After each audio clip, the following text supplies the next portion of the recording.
Vous l'avez sûrement entendu, le Groenland a perdu 2 milliards de tonnes de glace en un jour, le jeudi passé.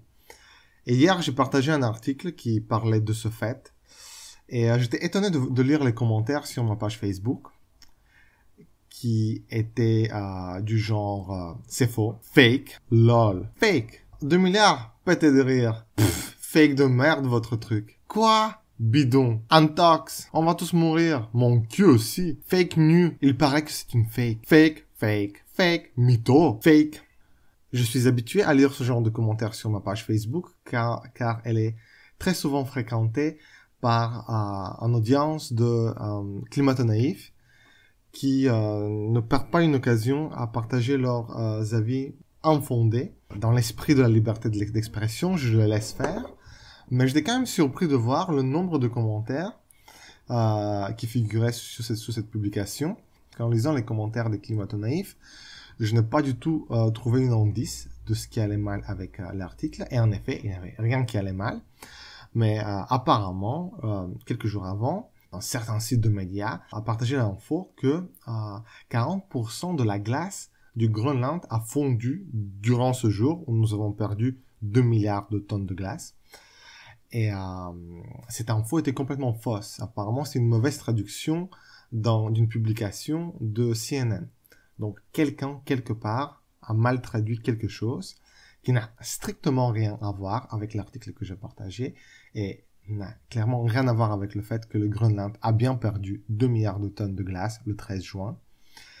Je pense qu'il faut quand même être particulièrement naïf de croire que 40% du Groenland puisse fondre en 24 heures. C'est complètement absurde.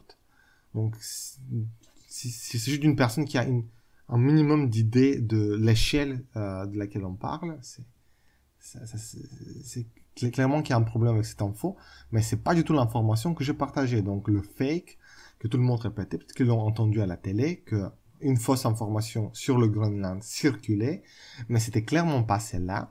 Et je comprends que beaucoup de gens, quand ils entendent 2 milliards de tonnes de glace, se disent « Vous me prenez pour des cons, c'est impossible, c'est quoi cette quantité de glace? Et puis comment est-ce qu'on pourrait la calculer, etc. » J'ai lu plein de types de commentaires, juste pour info, pour mesurer la quantité de glace que le Groenland perd. On n'utilise pas des scientifiques qui remplissent des seaux d'eau, mais on utilise des satellites dans l'espace qui sont assez sophistiqués pour calculer ce genre de choses. Et quant au fait que 2 milliards de tonnes de glace, c'est beaucoup, oui, c'est énorme, oui, c'est dans les records, mais comparé à la taille de la calotte glaciaire du Groenland, voilà, c'est beaucoup, mais c'est pas grand-chose, parce que n'oublions pas que le Groenland a 3 millions de gigatonnes de glace. Et 2 milliards de tonnes de glace, c'est 2 gigatonnes. Donc, voilà, c'est un peu de contexte. Donc, si le Groenland avait vraiment perdu 40% de sa calotte en un jour, une très grande partie des îles et des côtes du monde serait inondée. Ça ne s'est pas passé. Ça ne veut pas dire que ce record n'est pas une raison pour s'inquiéter, car c'est une tendance qu'on a déjà vue dans le passé et qui va continuer à s'accentuer.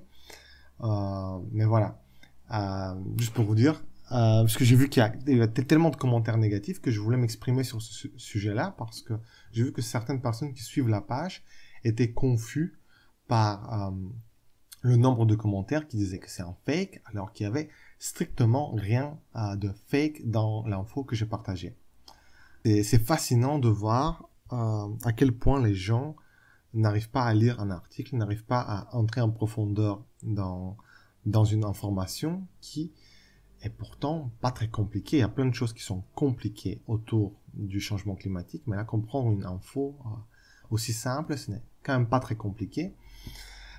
Et je pense que la plupart des commentaires que j'ai lus sur la page étaient de personnes qui ne les postent pas de bonne foi. Donc, je pense que je sais qu'il y a des groupes de climato-sceptiques, ou de climato-naïfs, je préfère dire, qui aiment bien partager ce genre de formation et de faire des attaques sur certaines pages. Et je pense que c'est le cas de ce qu'on a lu. Et merci d'ailleurs pour ce qu'ils ont fait, parce que tous ces commentaires ont boosté la publication. Donc plus de gens ont pu être informés à cause de leur essai de désinformer tout le monde. Mais j'ai quand même peur qu'ils ont réussi à mettre le doute dans la tête de certaines personnes, alors qu'il n'y a rien à douter sur cette info-là. C'est en fait, le Groenland a bien perdu 2 milliards de tonnes de glace en un jour, le 13 juin 2019, et il y a de quoi s'inquiéter.